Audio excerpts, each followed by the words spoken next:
In August 2025, major metropolitan areas like Mumbai ground to a halt.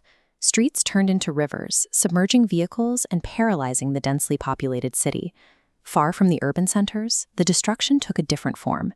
In the northern mountain valleys, incessant rain destabilized the terrain, triggering flash floods and landslides that tore through rural communities.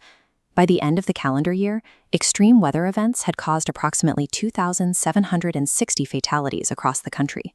While 2025 felt like a series of random, chaotic accidents to those on the ground, meteorologists are looking at these events through a mathematical lens. They see the result of two specific climate engines working in tandem. The scale of this destruction indicates that India's climate baseline has moved. To understand how that happened, we have to look at the first engine, the heat. This graph displays India's annual temperature anomalies since 1901. For decades, the change was gradual, but turns sharply upward starting in the 1990s. 10 of the 15 hottest years occurred since 2010, with 2024 standing as the warmest on record. Data from the India Meteorological Department reveals a specific danger within this trend. Minimum nighttime temperatures are rising faster than daytime maximums, effectively compressing the daily temperature range. When nights stay hot, the land and human bodies lose the window of time needed to cool down. This turns a statistical shift into a persistent health crisis, as the environment never truly recovers before the next day's sun. This warming trend significantly altered the progression of 2025 seasons, beginning in the first weeks of January. India's winter recorded a temperature anomaly of 1.17 degrees Celsius above the long-term average, the highest ever recorded for the season. February followed as the absolute warmest ever recorded in Indian history. The heat arrived with an intensity typically reserved for the peak of summer. This immediate jump to extreme heat essentially removed the spring transition from the calendar, delivering a sudden shock to the regional ecosystem.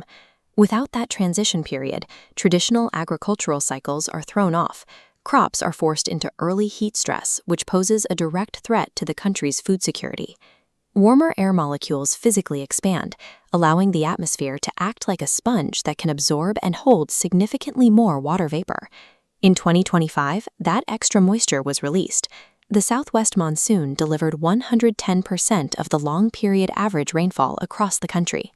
This map shows the resulting geographic shift. While traditional eastern farm belts faced drought, regions in the west and northwest were inundated with massive rainfall totals. When that volume of water falls in concentrated bursts, it triggers flash floods that overwhelm existing urban infrastructure and cause high casualty rates. Historically a predictable lifeline, the monsoon has become increasingly erratic, powered by this supercharged atmospheric moisture. This heat isn't just trapped over land, it is also being absorbed by the surface of the North Indian Ocean. This map shows the 11 intense low-pressure systems and depressions that formed in 2025. That count is nearly double the climatological average, fueled by the energy of warming seas. Within that activity, 4 major named cyclonic storms, Shakti, Mantha, Senyar, and Ditwa, formed and struck the coastline during the post-monsoon season. This bar chart shows the distribution of the human cost. The majority of the 2,760 fatalities were concentrated in heavily impacted states like Uttar Pradesh, Madhya Pradesh, and Maharashtra. This chart breaks down the primary causes of death. 98% were linked directly to heavy rain, floods, and lightning strikes. The events of 2025 were a demonstration of the new climate baseline. Until the underlying heat engine is addressed, these supercharged water events will remain a persistent reality for India.